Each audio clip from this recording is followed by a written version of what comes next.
Իրենք սրբատասված են մեր եկեղեցու կողմից, ուրեմն, բացի այդ, իմ ընտանիքի ողբերգության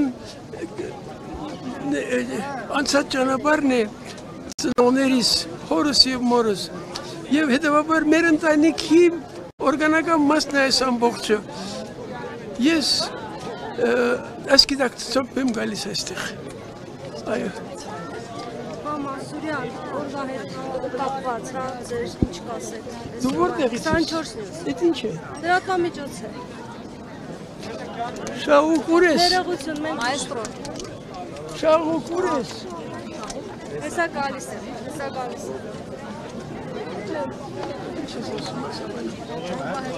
Օրվա հետ ես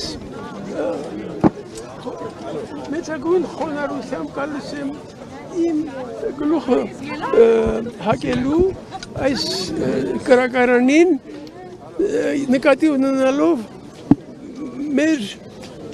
զոհերի իշտակը, որոնց եկեղեցին սրբադասեց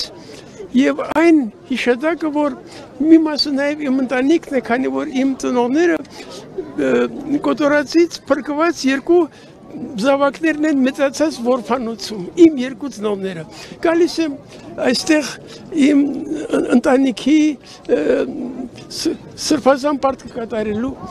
ոչ միայն ընտանիքի, նաև մեր համընդհանուր։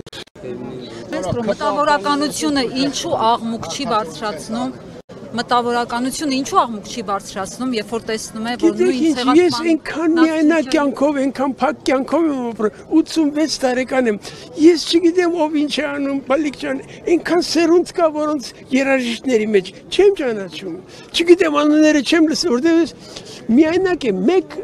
մենակ եմ ապրում, կին չունեմ, երեխա մեստեղ չեն, եւ հավասիկ արդարանում եմ այն մասին, թե ինչու չգիտեմ, թե ինչ են անում մտավորականները։ Բայց դուք հեղինակություն եք ձեր ձայնը հասարակության համար լսել եք, ինչու՞ չեք համախմբում։ Բալիկ, ես լավ էլի, չեք հասկանում, ես չեմ ուզում խոսել այս մասին։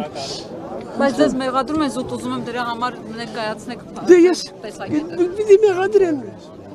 մեղադրեն պիտի, այո, իրավունք ունեն երևի, ես չգիտեմ, ուրիշ տեսակ ապրել, եթե հնարավոր լիներ ինձ կապրեի, տնից շատ քիչ եմ դուրս գալիս, և արդարանալ չեմ ուզում, ես իմ անելիքը անում եմ, շուտով 350 դպրոցական երեխա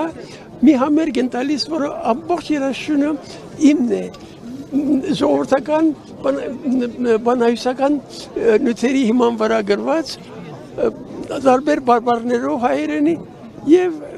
սա է իմ պատասխանը միակ բանը որ կարող եմ անել եւ իմ ինչ ասեմ լավագույնը որ կարող է անել սա է